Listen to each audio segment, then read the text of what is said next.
Hello friends. शुरुआत में हम देखते हैं कि युनबोल कह रही होती है मेरा गोल, और युगम पिस्टल को अपने हाथ से पकड़ के उस अंगूठे से उसके मुंह को बंद कर देता है।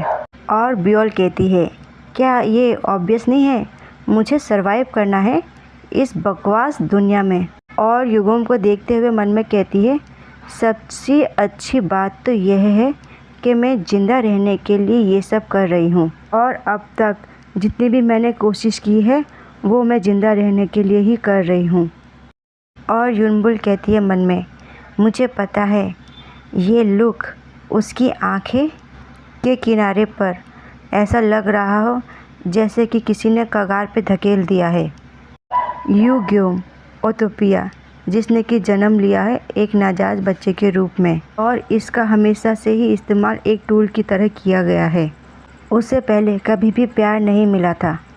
जब मैंने युगोम के अलग थलग और दुखी जीवन के बारे में कई बार नॉवल में पढ़ा, तब मैंने अपने तहे दिल से ये कामना किया कि युगोम को अपने जीवन में काफ़ी खुशी मिले, और मैं उसे हमेशा से ही ये बताना चाहती थी कि मुझे कितना मालूम है बिकॉज। और युनबोल जोर से कहती है आई लव यू, और मन में सोचती है और यही तो वो बात थी जो कि मैं तुम्हें कहना चाहती थी अनगिनत बार, क्योंकि तुम मेरे फेवरेट कैरेक्टर हो। और बियोल का आई लव यू सुन करके युगोम को झटका लगता है। वे चौंक के कहता है क्या? और तभी अचानक एक विस्फोट होता है और पूरा जहाज़ हिलने लगता है। तभी युनबोल मन में सोचते हुए कहती है now this is my chance, और वो दरवाज़ा को खोल देती है और बाहर भागने लगती है। और बाहर भागते हुए मन में कहती है भले ही ये कितना भी अजीब लगे पर ये अभी भी बहुत जल्दी है, और अभी समय नहीं आया कि युगोम बैकचेन पे हमला करे। और आखिर युगोम बैकचेन पे क्यों आया? मुझे युगोम के आने का एग्जैक्ट टाइम तो नहीं पता, पर कहानी तब शुरू होती है जब छा युनबोल का किडनैप किया जाता है, और जहाँ तक मेरा ख्याल है वो समर की बात है। और आखिरकार कुछ भी नोवेल के अकॉर्डिंग नहीं हो रहा है। बकवास। आखिर अब मैं क्या चेंज कर सकती हूँ? क्या ये मेरे यहाँ आने की वजह से हो रहा है? और फिर युनबोल के पैर ब्लड पे पड़ते हैं और वो नीचे देख के कहती है ब्लड यहाँ पे कैसे आया, और आखिर हर जगह ये ब्लड क्यों फैला हुआ है? और वो अपने कपड़े उठा के चलने लगती है। फिर अचानक ही बियोल की नज़रें हुआन बैग पे पड़ती है, और फिर वे उसे देख के कहती है बैग हुआन? और क्या ये सारे लोग युगोम के फॉलोअर्स थे? फिर बैग अपने गार्ड को कहता है जीवोन युनबोल को अपने साथ लेके जाओ। और बियोल मन में सोचती है क्या इसने एक ही बार में अपने सारे एनिमी से फाइट कर लिया और उनको धड़ाशाही कर दिया? फिर जीवन कहता है जी सर। फिर जीवन बियोल की तरफ बढ़ते हुए कहता है माय लेडी प्लीज़ इस तरफ से। और बियोल मन में सोचती है मैं लगभग किडनैप होने ही वाली थी, और अपने आप को बचाने के लिए मैं सिर्फ एकमात्र इसी जगह पे एक इंसान पे विश्वास कर सकती हूँ, और वो है ये जिसने कि बैकचेन में ये ब्लड का समुद्र बनाया। तुम वाकई में होपलेस हो, वो अपने आप को कहती है, और तभी उसे पीछे से युगोम पकड़ लेता है और वो मन में कहती है युगोम। और युगोम कहता है मुझे नहीं पता था कि बैकचेन का बॉस यहाँ पे पर्सनली आएगा, और ऐसा वे बियोल के गले में नाइफ रखते हुए कहता है। और बियोल मन में कहती है युगोम ये यहाँ कैसे? और फिर कहती है क्या तुम बिना जाने ही इतनी दूर यहाँ पर आए? और क्या वाकई में इन दोनों का मिलन इस तरह से होना था? पर पता नहीं क्यों बैक हुआन के एक्सप्रेशन इस तरह से क्यों हैं? इससे तो पहली नज़र में युगोम से प्यार हो जाना चाहिए था। फिर बैक हुआन कहता है तो फिर मार दो इसे। और ये बात को सुन कर के बियोल को काफ़ी गुस्सा आता है। वो मन में कहती है क्या तुम फकर? चाहे जितना कुछ भी क्यों ना हो गया हो, पर मैं अभी भी तुम्हारी छोटी बहन ही हूँ। हाँ वैसे ये सही है बैक हुआन, आखिर मुझे भला क्यों बचाएगा, ये मुश्किल है। और वैसे इसे इस बात की उम्मीद भी थी होगी। और तभी तो विद्वानों ने कहा है, अगर आप टाइगर्स के पास जाते हो तो आपको सतर्क रहना पड़ेगा। ऐसा वे गहरे विचारों में सोचते हुए अपने हाथ को क्लेंच करते हुए मन में कहती है, चलो ठीक है, अब ये चाल सक्सेस नहीं हुई तो अब मुझे दूसरा चाल चलना पड़ेगा।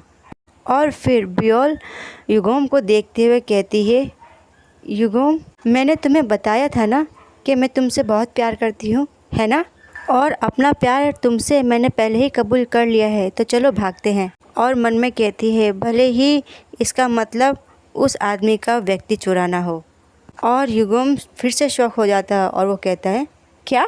और फिर बियोल मन में कहती है, क्या ये सच में ही सही था? युगोम हमेशा से ही स्नेह के लिए तरसा है और मैंने ये महसूस किया कि थोड़े से ही प्यार से वो काफ़ी उत्तेजित हो जाता है।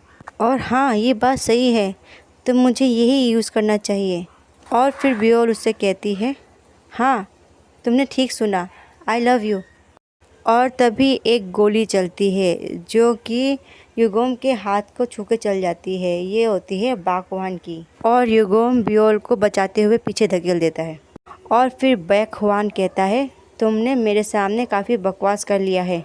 और फिर बियोल गुस्से में मन में कहती है, क्या तुमने अपना दिमाग खो दिया है? इसने फायर किया जबकि युगोम मुझसे चैट कर रहा था और बाकवान को वाकई में मुझे मारने में कोई आपत्ति नहीं है, पर अभी युगोम को गोली मारी गई है। और फिर बियोल युगोम से पूछती है, आखिर तुमने मुझे पीछे क्यों धकेला? और युगोम मुस्कुराते हुए अपने जख्मी हाथ को पकड़े हुए कहता है, मैं ये बात और जानना चाहता हूँ कि आखिर तुम्हें मुझ में क्या पसंद आया, और इस बात के लिए मैं काफ़ी क्यूरियस हूँ। तभी दरवाज़ा खुलता है और कई लोगों के चलने की आवाज़ आती है और कोई कहता है, इस तरफ। और फिर हम कई लोगों को वहाँ से आते हुए देखते हैं और कोई बैकवान की तरफ इशारा करते हुए कहता है, बस इधर ही, बैक चैन का बॉस इधर ही है, इसे जल्दी से पकड़ लो। फिर हुआन का गार्ड उससे कहता है, बॉस ये हमारे दुश्मनों की तरह लग रहे हैं और यहाँ पे हमारे ज़्यादा गार्ड नहीं हैं, तो आपको कवर लेने की आवश्यकता है। और बियोल से कहता है, मिस जल्दी करें, इस तरफ। और बियोल युगोम की तरफ देखते हुए कहती है, मुझे क्या करना चाहिए? क्या मैं यहाँ से दूर भाग जाऊँ और छुप जाऊँ और युगोम को ऐसे ही अकेला छोड़ दूँ? और फिर युगोम की आवाज़ आती है, तो अब से क्या ये ठीक रहेगा कि मैं एक प्रिंस का रोल करूं? और ऐसा वो बियोल के पास जाके उसे पकड़ते हुए कहता है, जिससे कि बियोल की आंखें खुली की खुली रह जाती है। वो कहती है, क्या? और ये क्या कह रहा है, प्रिंस का रोल ले? इस सिचुएशन में इसका क्या मतलब है? और युगोम बियोल के कमर में हाथ रख के उसे गोद में उठा लेता है, जिससे कि बियोल शॉक होकर कहती है कि क्या? और उसे कुछ भी समझ नहीं आ रहा होता है इस सिचुएशन में। और युगोम उसको देखते हुए कहता है, तो अब से हिम्मत भी मत करना मेरा साथ छोड़ने की। पर यह कहने के बावजूद भी मेरा तुम्हें छोड़ने का कोई इरादा नहीं है। और बियोल चिल्लाते हुए कहती है, हे रुको। और मन में कहती है, नहीं, मैं किडनैप हो रही हूँ। इस तरह से ऐसा लग रहा है जैसा कि अब मेरा अंत होने वाला है, प्लीज़ कोई तो मुझे बचा लो। और तभी उसकी नज़र दोषी पर पड़ती है और मन में कहती है, दोषी, आखिर तुम कब तक वैसे ही वहाँ खड़े रहोगे? Anyway it is okay now. और चिल्ला के कहती है, दोषी मुझे बचा लो, मेरी मदद करो। और युगोम मुझसे कहता है, अपनी आंखें बंद करो। और युगोम किसी चीज़ पे चढ़ जाता है और फिर कर देता है जंप। और बियोल डर के मारे चिल्लाते हुए कहती है, नहीं। फिर युगोम मुझसे कहता है, तुम मेरे साथ आ रही हो, वो भी मेरे जहन्नुम में। और यहीं पे ये पाठ होता है समाप्त। धन्यवाद।